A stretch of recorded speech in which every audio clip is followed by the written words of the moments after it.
भगवान सब गरीब आ खटिखिया लोक कौन एत कष्ट दिखते केजाणी।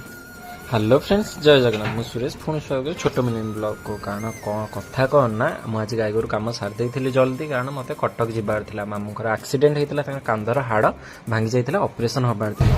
सी गोटे दिन पूर्व चली जाते, मुझे ट्रेन में जाकि कटक पहुंची जाती। पहुंचला बेलू ऑपरेशन सरी जाता। जाओ भगवान को दयारू बहुत भल ऑपरेशन हो जाता। से ओटी रू बाहर की एठी रेस्ट करुले। तापर मोर तो भाई मु तो कौटे रही भी पारिनी, कारण मोर घरे मो छुआ को छाड़ी जाइए, माने छुआ मैंने मो गाई गोरु जीवजंतु। तापर हेटी होटेल खाई आउ मो माई दी जन खुआ को देकी मु चली आसती पुणी ट्रेन में रिटर्न। कारण जानी थे तो मोर एपटे गाई गोरु अच्छा, जदि देखाशुना न करी देखाशुना करने को कही ना, गाई के कुकुड़ा आउ ये तो छाड़ आंको छाड़ी माने मरवाटा भी सब नुह। जम जदि भी आसुव कह टिके रही जा, मुझे कम सारी सारे मुझे रोचे। जय जगन्नाथ।